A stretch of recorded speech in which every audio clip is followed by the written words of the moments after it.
My dear students, in the last class we are discussed about the duties, responsibilities, liabilities and powers of director. Okay, today we are going to discuss about key managerial personnel.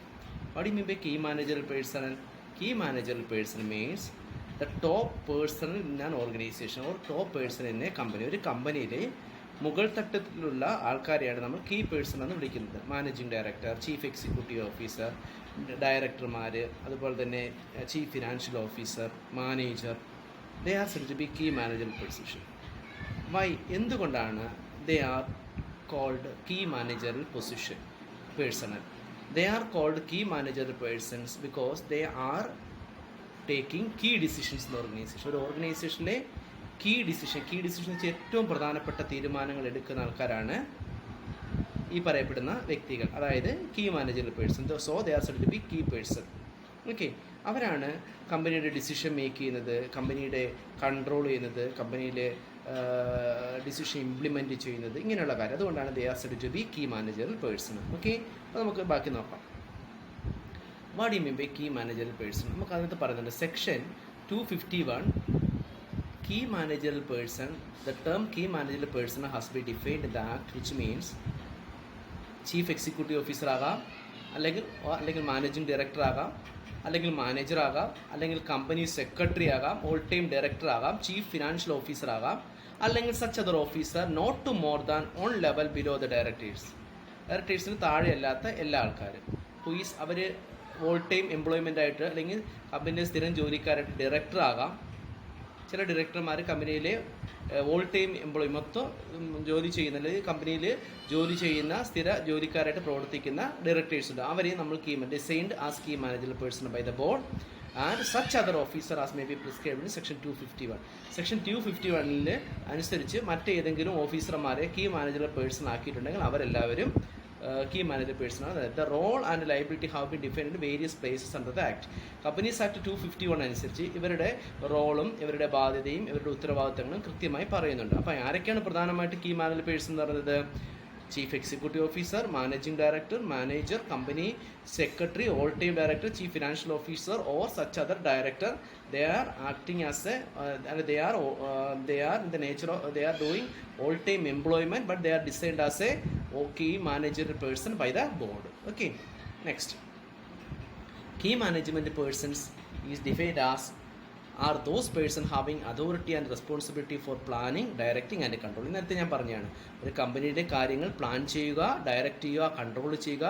The activities of the entity directly. അതുപോലെ തന്നെ ദേ are അതാണ് കമ്പനിയിലെ പ്രവർത്തനങ്ങൾ നേരിട്ടോ നേരിട്ടല്ലാതെയോ അവരുടെ പ്രവർത്തനങ്ങളെ അവർ plan ചെയ്യുന്നു, control ചെയ്യുന്നു, ഡയറക്റ്റ് ചെയ്യുന്നു. അതുപോലെ തന്നെ including any director whether executive or otherwise of that entity, അല്ലെങ്കിൽ ആ കമ്പനിയിലെ എക്സിക്യൂട്ടീവ് ഡയറക്ടർ ആയിട്ടുള്ള അല്ലെങ്കിൽ മറ്റേതെങ്കിലും ഡയറക്ടറോ, ഇവരെയാണ് നമ്മൾ. അപ്പോൾ ഒരു കമ്പനിയിലെ പ്ലാനിങ്ങും ഡിസിഷൻ മേക്കിങ്ങും കമ്പനിയിലെ കൺട്രോളിങ്ങും കയ്യിൽ വെച്ചിരിക്കുന്ന ഏറ്റവും ടോപ്പ് മോസ്റ്റ് ആയിട്ടുള്ള വ്യക്തികളാണ് നമ്മൾ കീ മാനേജർ പേഴ്സൺ എന്ന് പറയുന്നത്. ഓക്കെ, നെക്സ്റ്റ്, സെക്ഷൻ 219 അനുസരിച്ച് നമ്മൾ നേരത്തെ പറഞ്ഞത് ആരൊക്കെയായിരുന്നു പ്രധാനപ്പെട്ട ആൾക്കാർ?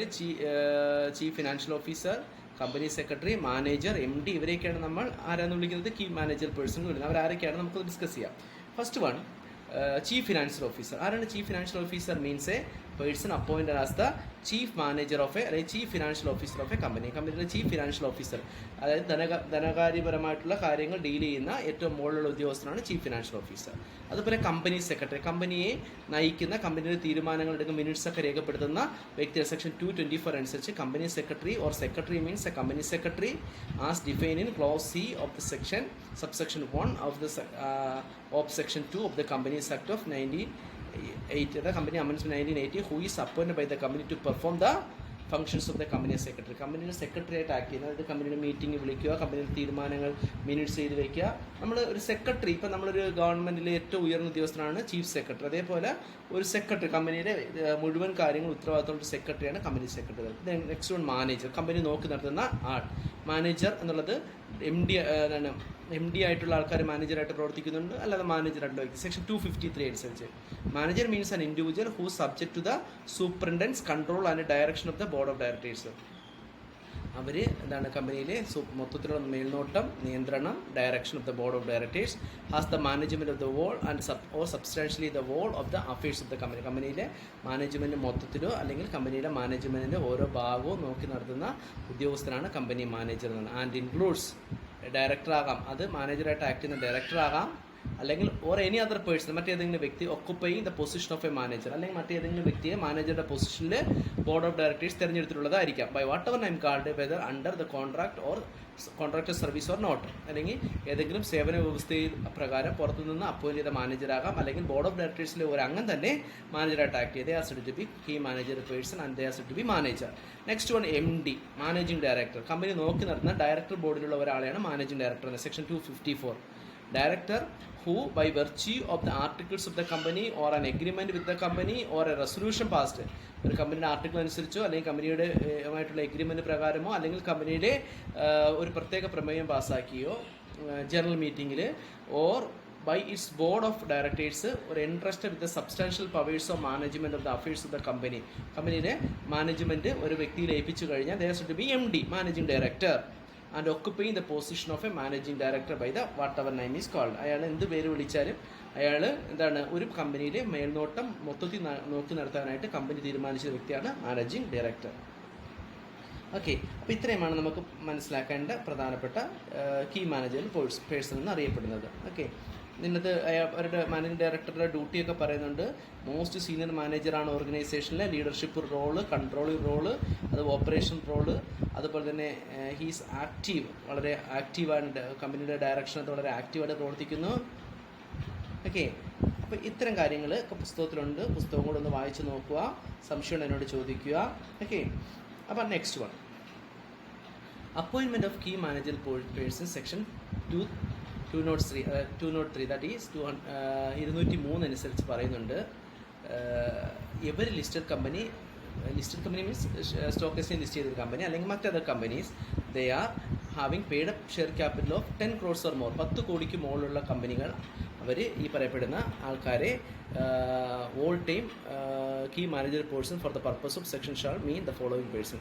അതായത് 10 കോടിക്ക് മുകളിൽ പെയ്ഡ് അപ്പ് ഷെയർ ക്യാപിറ്റലുള്ള കമ്പനികളെല്ലാം, അത് ലിസ്റ്റഡ് കമ്പനിയോ അല്ലെങ്കിൽ മറ്റ് പബ്ലിക് കമ്പനികളോ, അവർ MD അപ്പോയിൻറ്റ് ചെയ്തിരിക്കണം, കമ്പനി സെക്രട്ടറി അപ്പോയിൻറ്റ് ചെയ്യണം, ചീഫ്. ഈ 3 പോസ്റ്റ് നിർബന്ധമായിട്ടും എന്തുണ്ടായിരിക്കണം, കീ മാനേജർ പേഴ്സൺസ് ഉണ്ടായിരിക്കണം. അതായത് MD എന്നുള്ളത് അല്ലെങ്കിൽ ചീഫ് എക്സിക്യൂട്ടീവ് ഓഫീസർ എന്നുള്ള പോസ്റ്റ് അല്ലെങ്കിൽ മാനേജർ എന്നുള്ള പോസ്റ്റ്, അല്ലെങ്കിൽ അവരുടെ ആബ്സെൻസ് ആണെങ്കിൽ ഒരാളെ ഓൾ ടൈം ഡയറക്ടറായിട്ട് അപ്പോയിൻറ്റ് ചെയ്തിരിക്കണം. അതായത് MD എന്നുള്ള പോസ്റ്റ്, അല്ലെങ്കിൽ അവരിൽ ഏതെങ്കിലും ഒരു പോസ്റ്റ് ഉണ്ടാവണം. ഒന്ന് MD ആയിരിക്കണം, അല്ലെങ്കിൽ ചീഫ് എക്സിക്യൂട്ടീവ്. ഇവരെല്ലാം ഈ ജോലി തന്നെയാണ് ചെയ്യുന്നത്. അല്ലെങ്കിൽ മാനേജർ എന്നുള്ള പോസ്റ്റ്, അല്ലെങ്കിൽ ഒരു ഓൾ ടൈം ഡയറക്ടർ എന്നുള്ള പോസ്റ്റ് നിർബന്ധമായിട്ട് ചെയ്യുക. പിന്നെ കമ്പനി സെക്രട്ടറി എന്നുള്ളൊരു പോസ്റ്റ് നിർബന്ധമായിട്ടുണ്ടായിരിക്കണം.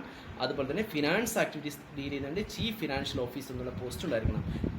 നിർബന്ധമായിട്ടും ഇവരെയാണ് നമ്മൾ ഈ പറയപ്പെടുന്ന കീ മാനേജർ പേഴ്സണലായിട്ട് വിളിക്കുന്നത്. നിർബന്ധമായിട്ട് ഉണ്ടായിരിക്കേണ്ട 3 പോസ്റ്റാണ്. ഓക്കെ, അതുപോലെ ഇതുമായി ബന്ധപ്പെട്ട് ബാക്കി പറയാനുള്ളത്, നമ്മൾ കീ മാനേജർ പേഴ്സൺ ചാർട്ട് നോക്കി, ഇത്രയും ആൾക്കാർ കീ മാനേജർ പേഴ്സൺസിൽ വരും. അതിൻ്റെ നിർബന്ധമായിട്ട് 3 ആൾക്കാർ നിർബന്ധമായിട്ടുണ്ടായിരിക്കണം. ഒന്ന് MD ഇല്ലെങ്കിൽ chief financial officer, chief executive officer, അല്ലെങ്കിൽ ഒരു മാനേജർ, അല്ലെങ്കിൽ ഓൾ ടൈം ഡയറക്ടർ. ഇവരിൽ ആരെങ്കിലും ഒരാൾ നിർബന്ധമായിട്ടുണ്ടായിരിക്കണം. പിന്നെ ചീഫ് ഫിനാൻഷ്യൽ ഓഫീസർ ഉണ്ടായിരിക്കണം, അതുപോലെ തന്നെ സെക്രട്ടറി ഉണ്ടായിരിക്കണം എല്ലാ കമ്പനിയിലും. ഈ 3 പോസ്റ്റ് നിർബന്ധമായിട്ടും കീ മാനേജർ പേഴ്സണലായിട്ട് ഉണ്ടായിരിക്കണം. Next, managerial remuneration. ഇവർക്ക് റെമ്യൂണറേഷൻ കൊടുക്കണമെന്ന് പറയുന്നുണ്ട്. ഇവർക്ക് ടോട്ടൽ കീ മാനേജറിൽ പേഴ്സണലായിട്ടുള്ള ആൾക്കാർ, ഇവർ ഏത് പോസ്റ്റിൽ ഇരുന്നാലും, ഡയറക്ടർ ആകാം, മാനേജിംഗ് ഡയറക്ടർ ആകാം, ചീഫ് എക്സിക്യൂട്ടീവ്, ഇവരുടെ കൊടുക്കേണ്ട മാക്സിമം റെമ്യൂണറേഷൻ ഒരു കമ്പനി ആക്ട് പ്രകാരം പറയുന്നുണ്ട്. അവരുടെ നെറ്റ് പ്രോഫിറ്റിൻ്റെ 11% കൂടാൻ പാടില്ല. നെറ്റ് പ്രോഫിറ്റിൻ്റെ 11% കൂടുതലാകാൻ ഒരിക്കലും പാടില്ല. അവരുടെ റെമ്യൂണറേഷൻ ഒരിക്കലും നെറ്റ് പ്രോഫിറ്റിൻ്റെ സെക്ഷൻ 197 അനുസരിച്ച് വ്യക്തമായി managerial remuneration shall not exceed 11% of the net profit. If it has exceeds 11%, it is authorised by the meeting or approved with central government. മീറ്റിംഗിൽ പാസ്സായിരിക്കണം, അത് അപ്രൂവ് വിത്ത് സെൻട്രൽ ഗവൺമെൻറ് അത് approve ചെയ്തിരിക്കുകയും വേണം. Okay, അതുപോലെ പറയുന്നത് റെമ്യൂണറേഷൻ ടു 1 മാനേജറൽ പേഴ്സൺ. ഒരാളുടെ remuneration 5% കൂടാൻ പാടില്ല. മാക്സിമം 2 പേരുടെ ആണെങ്കിൽ മാക്സിമം 10% കൂടാൻ പാടില്ല. If there is more than 1 such director, remuneration shall not exceed 10%. 2 director ഉള്ളെങ്കിൽ 10%, ഒരു ഡയറക്ടർ ഉള്ളെങ്കിൽ 5%, അല്ലെങ്കിൽ ഒരു കീ മാനേജർ പേഴ്സൺ ഉള്ളെങ്കിൽ അവരുടെ റെമ്യൂണറേഷൻ എപ്പോഴും ഒരു 5% ആകാൻ പാടുള്ളൂ. പിന്നെ പറയുന്നുണ്ട് the remuneration payable who are neither manager shall not exceed 1%. M D അല്ലാത്ത ആളോ അല്ലെങ്കിൽ ഓൾ ടീം ഡയറക്ടർ അല്ലാത്ത ഒരാളുടെ മറ്റു ഡയറക്ടേഴ്സിൻ്റെ റെമ്യൂണറേഷൻ 1% കൂടാൻ പാടില്ല. പ്രോഫിറ്റിൻ്റെ 1% കൂടാൻ പാടില്ല എന്ന് പറയുന്നുണ്ട്. ഓക്കെ, ഇങ്ങനെയാണ് ഇതിനകത്ത് റെമ്യൂണറേഷൻ്റെ തോത് പറയുന്നത്. ഓക്കെ, അതുപോലെ എല്ലാ ഒന്നിൽ കൂടുതൽ ഡയറക്ടേഴ്സ് ഉണ്ടെങ്കിൽ മാനേജിംഗ് ഡയറക്ടർ അല്ലാത്ത ഒന്നിൽ കൂടുതൽ ഡയറക്ടർ മാക്സിമം 3% ആകാൻ പാടില്ല. അപ്പോൾ എന്തൊക്കെയാണ് പറഞ്ഞത്? ടോട്ടൽ മാനേജർ റെമ്യൂണറേഷൻ 11% കൂടാൻ പാടില്ല. ഒരു ഡയറക്ടറിന് 5%, രണ്ടാണെങ്കിൽ 10% വരെ മാക്സിമം ആകാം. ഒരു ഡയറക്ടർ ഉള്ളെങ്കിൽ എന്താണ് മാനേജിംഗ് ഡയറക്ടറും അതുപോലെ തന്നെ ഓൾ ടൈം ഡയറക്ടർ അല്ലാത്ത ഒരാളാണെങ്കിൽ 1% പാടുള്ളൂ. അവർ ഒന്നിൽ കൂടുതൽ ആൾക്കാരുണ്ടെങ്കിൽ 3% വരെ ആകാം എന്ന് നിയമത്തിൽ പറയുന്നുണ്ട്. ക്ലിയർ? Next, corporate governance. അടുത്തൊരു പോർഷനാണ് എന്താണ് corporate governance. Corporate governance is a set of rules which are accepted as general principle or a set of written rules which states how the people of a particular organization or country should behave. അതായത് ഒരു company പബ്ലിക്കിൻ്റെ ഇൻട്രസ്റ്റോട് കൂടി എങ്ങനെ പ്രവർത്തിക്കണം എന്ന് പറയുന്നത്. അതായത് ഒരു corporate governance വെച്ചാൽ കമ്പനി ഭരണം എന്നാണ്. ഒരു സെറ്റ് ഓഫ് സിസ്റ്റംസ് ആണ്, അല്ലെങ്കിൽ ഒരു സെറ്റ് ഓഫ് പ്രിൻസിപ്പിൾസ് ആണ്, അല്ലെങ്കിൽ സെറ്റ് ഓഫ് പ്രോസസ് ആണ്.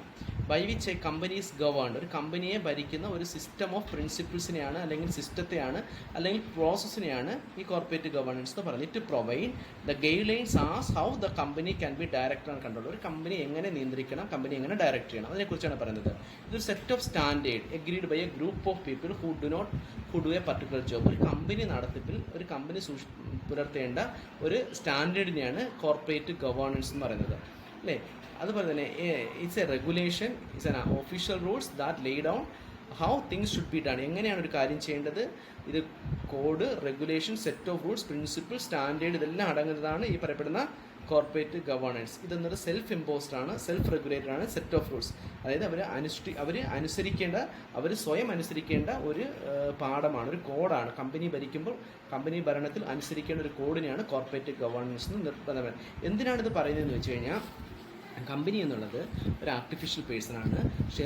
ഒരു കൂട്ടം ഷെയർ ഹോൾഡേഴ്സ് അല്ലെങ്കിൽ ഒരു ഗ്രൂപ്പ് ഓഫ് ഷെയർ ഹോൾഡേഴ്സിന് വേണ്ടി കുറച്ച് ആൾക്കാരാണ് കമ്പനിയെ ഭരിക്കുന്നത്. അപ്പോൾ അവർ വളരെ സുതാര്യമായി ട്രാൻസ്പെറൻറ്റോടുകൂടി കമ്പനിയുടെ പ്രവർത്തനങ്ങൾ നടത്തിയാൽ മാത്രമേ പബ്ലിക്കിന് ഇതിനായി താല്പര്യം ഉണ്ടാകത്തുള്ളൂ. അതിനെയാണ് ഗുഡ് ഗവേണൻസ് എന്ന് പറയുന്നത്. അതായത് it is formulated for the maximum benefit of the stakeholders. Stakeholders വെച്ചാൽ കമ്പനിയെ നോക്കി നടത്തുന്ന സ്റ്റേക്ക് ഹോൾഡേഴ്സിന് മാക്സിമം ബെനിഫിറ്റിന് വേണ്ടിയാണ് ഈ പറയപ്പെടുന്ന ഈ കോർപ്പറേറ്റ് ഗവേണൻസ് കൊണ്ട് ഉദ്ദേശിക്കുന്നത്. അതായത് ഇറ്റ് ഇൻക്ലൂഡ് ട്രാൻസ്പെറൻസി, കമ്പനിയെ നടത്തുന്ന transparency of the corporate structure and operation. അതുപോലെ തന്നെ അക്കൗണ്ടബിലിറ്റി, അവരുടെ ഉത്തരവാദിത്തം, accountability of the managers and board of directors to shareholders. അതുപോലെ തന്നെ അവർ അനുഷ്ഠിക്കുന്ന കോർപ്പറേറ്റ് സോഷ്യൽ സാമൂഹിക ഉത്തരവാദിത്തങ്ങൾ, ഇതിനെ എല്ലാത്തിനെയും കൂടെ പറയുന്ന പേരാണ് കമ്പനിയുടെ ഗവേണൻസ്, ഭരണം എന്ന് പറയുന്നത്. Better corporate governance gives value to the operational performance of the company. കമ്പനിയുടെ പ്രവർത്തനത്തിൽ നല്ലൊരു മൂല്യം കൊടുക്കുന്നത് നല്ലൊരു കോർപ്പറേറ്റ് ഗവേണൻസ് ആണ്. It is gain popularity because of the almost investment by the largest number of foreign investors. They are looking to the ഒരു കമ്പനിയിൽ invest ചെയ്യാൻ വരുന്ന വിദേശികളാണെങ്കിലും സ്വദേശികളാണെങ്കിലും അവർ നോക്കുന്നത് കമ്പനി എത്രമാത്രം ട്രാൻസ്പെറൻസിയോട് കൂടിയാണ്, കമ്പനി എത്രമാത്രം കോഡ് ഓഫ് കോണ്ടാക്ട് അനുസരിച്ചാണ് പ്രവർത്തിക്കുന്നത് നോക്കിയിട്ടാണ് ഇത് വികസിക്കുന്നത്. It brings the interest of investors and management into line which gives benefit to the investors. ഒരു ഇൻവെസ്റ്റേഴ്സിൻ്റെ മാക്സിമം ബെനിഫിറ്റിനോട് കൂടിയാണ് കമ്പനി പ്രവർത്തിക്കുന്നത് ഉറപ്പാക്കുന്നതാണ് ഈ കോർപ്പറേറ്റ് ഗവേണൻസ്, അല്ലേ? അത് കമ്പനിയുടെ പ്രൊമോഷൻ മുതൽ അതുപോലെ തന്നെ കോർപ്പറേറ്റ് ഫെയർനെസ്, കമ്പനി നല്ല ന്യായമായി പ്രവർത്തിക്കുക, ട്രാൻസ്പെറൻസി, അക്കൗണ്ടബിലിറ്റി ഇതെല്ലാം അനുസരിക്കുക എന്നുള്ളതാണ് ഇതുകൊണ്ട് ഉദ്ദേശിക്കുന്നത്. Next, corporate governance set of relationship between a company's management and its boards, its shareholders and other stakeholders. കമ്പനിയെ ഡിപ്പെൻഡ് ചെയ്യുന്ന ഷെയർ ഹോൾഡേഴ്സ് ഉണ്ട്, കമ്പനിയെ മറ്റ് ഇൻവെസ്റ്റേഴ്സ് ഉണ്ട്, കൺസ്യൂമേഴ്സ് ഉണ്ട്, ക്രെഡിറ്റേഴ്സ് ഉണ്ട്. ഇങ്ങനെയുള്ള ഒരുപാട് ആൾക്കാർ കമ്പനിയെ സ്റ്റേക്ക് ഹോൾഡർ. അപ്പോൾ ഇവരുമായിട്ട് നല്ലൊരു റിലേഷൻഷിപ്പ്, നല്ലൊരു ഗവേണൻസ് മെയിൻറ്റെയിൻ ചെയ്യുന്നതിനാണ് corporate governance. Also the structure through which objectives of the companies R set. ഇതിലൂടെയാണ് കമ്പനിയുടെ ലക്ഷ്യങ്ങൾ നേടിയെടുക്കേണ്ടത്. അതുപോലെ തന്നെ കമ്പനിയെ മോണിറ്റർ ചെയ്യുക, കമ്പനിയുടെ പെർഫോമൻസ് ഡിറ്റർമൈൻ ചെയ്യുക, ഇതൊക്കെയാണ് കോർപ്പറേറ്റ് ഗവേണൻസ് കൊണ്ട് ഉദ്ദേശിക്കുന്നത്. കോർപ്പറേറ്റ് ഗവേണൻസ് ഡെഫിനിഷൻ പറയുന്നുണ്ട്. കാഡ്ബറി കമ്മിറ്റി 990 പറയുന്നുണ്ട്, it is a system by which companies are direct and control. കമ്പനിയെ നിയന്ത്രിക്കുന്ന, കമ്പനിയെ ഡയറക്റ്റ് ചെയ്യുന്ന ഒരു സിസ്റ്റമാണ് ഗവേണൻസ് എന്ന് പറയുന്നത്. It's an application of the best management practices. Company secretaries of India പറയുന്നുണ്ട്, കമ്പനിയെ ഏറ്റവും നല്ലതുപോലെ best management practices, compliance of law, നിയമം, in true letter and spirit, വളരെ നല്ല ആത്മാർത്ഥതയോടുകൂടി, and adherence to ethical standard, നല്ല ന്യായമായ ethical standard for effective management, company നല്ല നോക്കി നടത്തുക. ആൻഡ് ഡിസ്ട്രിബ്യൂഷൻ ഓഫ് വെൽത്ത്, എന്താണ് സമ്പാദ്യം ഡിസ്ട്രിബ്യൂഷൻ ഓഫ് വെൽത്ത് എന്ന് വെച്ചാൽ എന്താണ്, കമ്പനിയിലെ വരുമാനം പൊതുജനങ്ങളിലേക്കും ഷെയർ ഹോൾഡേഴ്സിലേക്കും ഡിസ്ട്രിബ്യൂട്ട് ചെയ്യുക. അതുപോലെ തന്നെ സോഷ്യൽ റെസ്പോൺസ്, കമ്പനിയുടെ സാമൂഹ്യ ഉത്തരവാദിത്തം കൃത്യമായി പാലിക്കുക.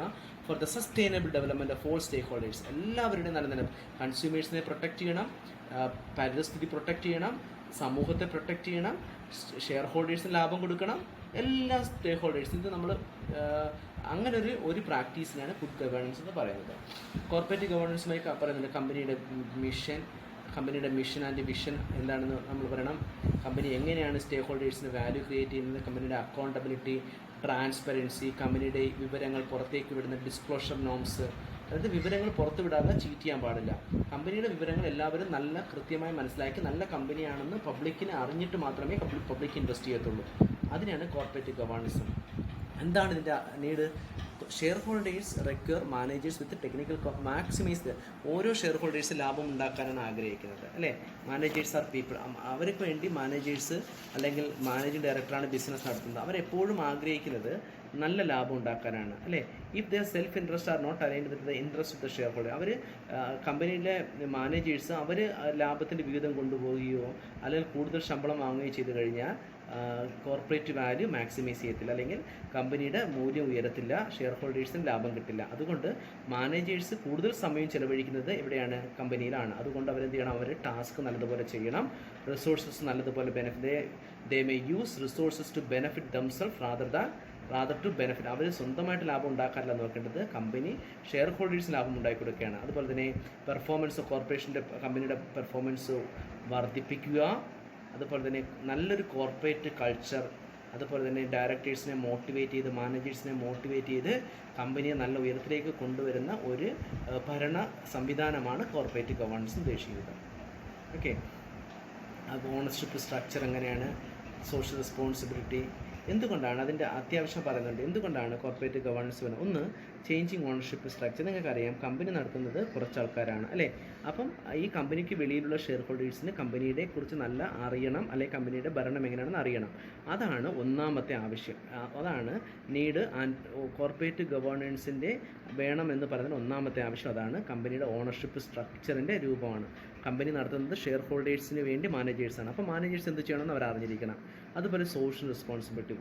എല്ലായ്പ്പോഴും നമ്മൾ മനസ്സിലാക്കേണ്ടത്, ഒരു കമ്പനി നല്ലതുപോലെ പ്രവർത്തിക്കുന്നു എന്ന് പൊതുജനങ്ങൾക്ക് മനസ്സിലാക്കേണ്ടത് സോഷ്യൽ റെസ്പോൺസിബിലിറ്റി. കമ്പനി സമൂഹത്തിന് വേണ്ടി എന്ത് ചെയ്യുന്നു എന്ന് എല്ലാവരും മോണിറ്റർ ചെയ്യുന്നുണ്ട്. That should be corporate system. അതുപോലെ തന്നെ ഒരുപാട് ഗ്രോവിങ് നമ്പർ ഓഫ് സ്കാംസ്, ഒരുപാട് വെട്ടിപ്പുകളും തട്ടിപ്പുകളും വരുന്നുണ്ട്, അല്ലേ? കമ്പനിയുടെ പണം വെട്ടിക്കുന്നത്. അങ്ങനെയുള്ളപ്പോഴത്തേക്കും നല്ല ഒരു ഉത്തരവാദിത്വത്തോടു കൂടി വിവരങ്ങൾ പുറത്തേക്ക് വിടുക എന്നുള്ളത് വളരെ പ്രധാനമാണ്. അതുകൊണ്ട് കോർപ്പറേറ്റ് ഗവേണൻസ് നിർബന്ധമാണ്. അതുപോലെ തന്നെ ഒരുപാട് തരത്തിലുള്ള ഷെയർ ഹോൾഡേഴ്സ് ഉണ്ട്. അതായത് നമുക്കറിയാം indifference on the part of share holders. വ്യത്യസ്ത ഷെയർ ഹോൾഡേഴ്സ് വ്യത്യസ്ത അഭിപ്രായമാണ്. അവരാരും ഇവിടുത്തെ പ്രവർത്തനങ്ങൾ അറിയുന്നില്ല. ഇത് അറിയിക്കണമെങ്കിൽ നല്ലൊരു ഗവേണൻസ് വേണം. പിന്നെ ഗ്ലോബലൈസേഷൻ. നമ്മുടെ കമ്പനിയിലേക്ക് ഇൻവെസ്റ്റ് ചെയ്യാൻ വരുന്നത് ഇവിടെയുള്ള ആൾക്കാർ മാത്രമല്ല, പുറത്തുനിന്നുള്ള ഒരുപാട് ആൾക്കാർ ഇൻവെസ്റ്റ് ചെയ്യുന്നുണ്ട്. അപ്പോൾ അവരും ഇത് അറിഞ്ഞിരിക്കണം. അതുപോലെ തന്നെ ഒരു കമ്പനി മറ്റൊരു കമ്പനി ഏറ്റെടുക്കുമ്പോഴും കമ്പനിയുടെ പൂർണ്ണ വിവരങ്ങൾ പബ്ലിഷ് ചെയ്ത് അറിഞ്ഞാൽ മാത്രമേ അവർ ഏറ്റെടുക്കാറുള്ളൂ. അതുപോലെ തന്നെ സ്റ്റോക്ക് എക്സ്ചേഞ്ച് ബോർഡ് സെബി അവർ കൃത്യമായി പറയുന്നുണ്ട്, കോർപ്പറേറ്റ് ഗവേണൻസ് കമ്പൽസറി, കമ്പനികൾ വിവരങ്ങൾ കൃത്യമായി പാലിച്ചിരിക്കണം.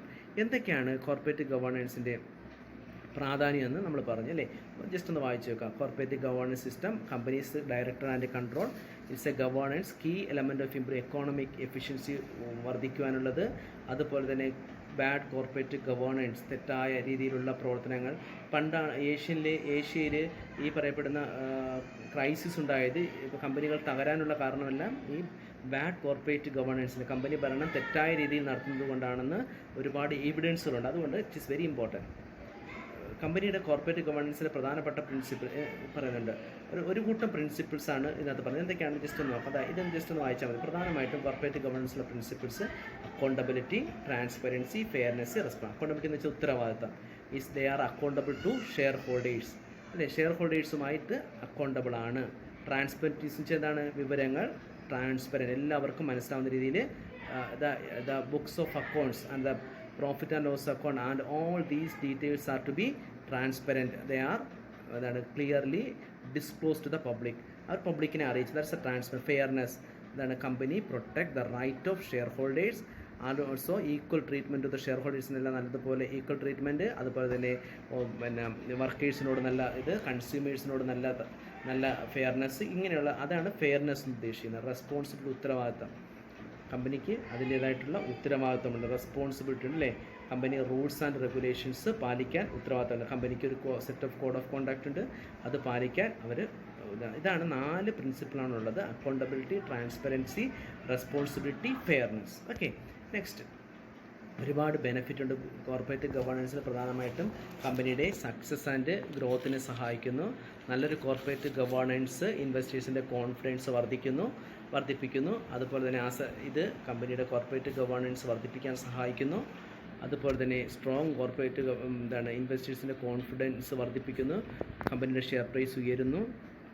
ഓക്കെ, അതുപോലെ തന്നെ കമ്പനിയുടെ വേസ്റ്റേജ് റിഡ്യൂസ് ചെയ്യാൻ പറ്റുന്നു, ഇൻവെസ്റ്റേഴ്സ് കോൺഫിഡൻസ് വർദ്ധിപ്പിക്കാൻ പറ്റുന്നു, ബ്രാൻഡ് പ്രൊമോട്ട് ചെയ്യാൻ പറ്റുന്നു, കറപ്ഷൻസ് കുറയ്ക്കാൻ പറ്റുന്നു. ഇങ്ങനെയുള്ള കാര്യങ്ങളാണ് ബെനിഫിറ്റ്. ജസ്റ്റ് ഒന്ന് വായിച്ചാൽ നിങ്ങൾക്ക് അതെല്ലാം മനസ്സിലാവും. പുസ്തകത്തിൽ വ്യക്തമായിട്ട് പറയുന്നുണ്ട്. ഇനി നമുക്ക് ഒരു കാര്യം കൂടെ പറഞ്ഞിട്ട് ഈ ചാപ്റ്റർ നിർത്താം. എന്താണ് CSR? കഴിഞ്ഞ വർഷം ഞാൻ പഠിപ്പിച്ചതാണ് സാമൂഹ്യ ഉത്തരവാദിത്തം. It's A continuous commitment. ഒരു ബിസിനസ്സിന് സമൂഹത്തോടുള്ള കണ്ടിന്യൂസ് ആയിട്ടുള്ള കമ്മിറ്റ്മെൻറ്റിനെയാണ് എന്ത് വിളിക്കുന്നത്? CSR എന്ന് വിളിക്കുന്നത് അല്ലേ. വളരെ എത്തിക്കലായിട്ട് and contribute to the economic development. നമ്മുടെ സമൂഹത്തിൻ്റെ സാമ്പത്തിക വളർച്ചയ്ക്ക് ഒരു കമ്പനി സഹായിക്കണം.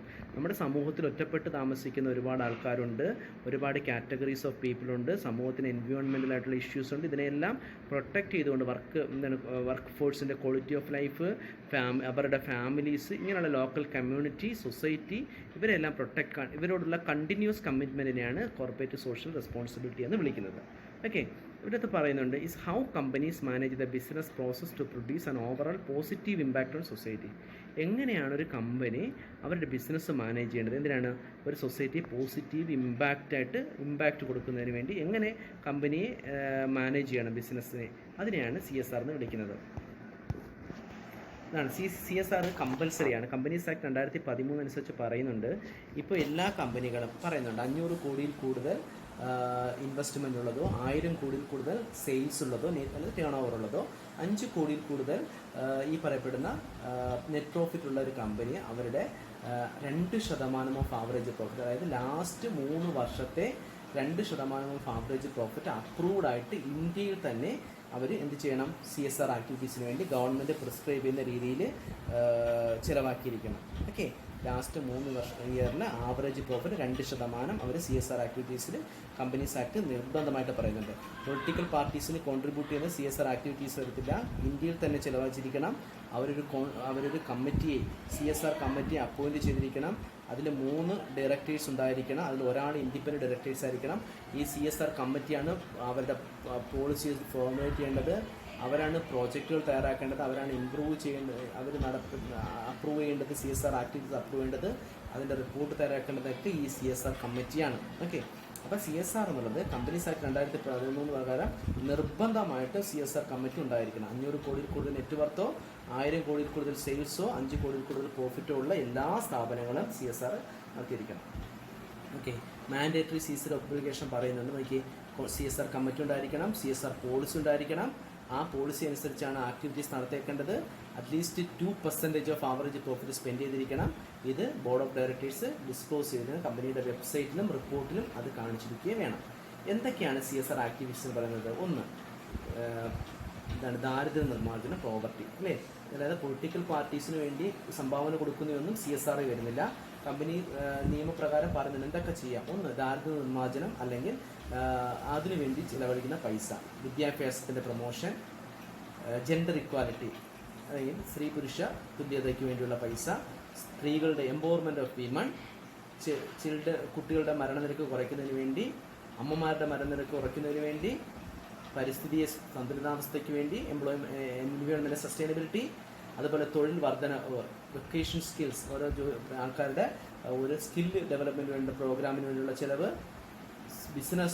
സോഷ്യൽ ബിസിനസ് പ്രോജക്ട്സ്, സമൂഹത്തിന് ഗുണകരമായിട്ടുള്ള മറ്റ് പ്രൊജക്റ്റ്, അതുപോലെ തന്നെ പ്രധാനമന്ത്രിയുടെ നാഷണൽ റിലീഫ് സ്കീമിലേക്കുള്ള പൈസ ഇടുക അല്ലേ, അതുപോലെ തന്നെ പട്ടികജാതി പട്ടികവർഗം ഇവർക്ക് വേണ്ടിയുള്ള പണങ്ങൾ മുടക്കുക, ഇങ്ങനെയുള്ള കാര്യങ്ങളെല്ലാമാണ് CSR ആക്ടിവിറ്റീസിൽ പെടുന്നത്. ഓക്കെ, വീഡിയോ കൂടി പോയി, എന്നാലും നിങ്ങൾ പതുക്കെ സമയമെടുത്ത് വായിക്കുക. ഈ CSR ഒക്കെ ഞാൻ മാനേജ്മെൻറ്റിൻ്റെ ക്ലാസ്സിൽ പഠിപ്പിച്ചിട്ടുള്ളതാണ്. So you have a clear idea about what you mean by CSR and different elements of CSR ഒക്കെ നമ്മൾ പഠിച്ചിട്ടുള്ളതാണ്. എന്നാലും നിങ്ങൾ നല്ലതെന്ന് വായിക്കുക. Okay, thank you for your patience. Thank you all, thank you very much.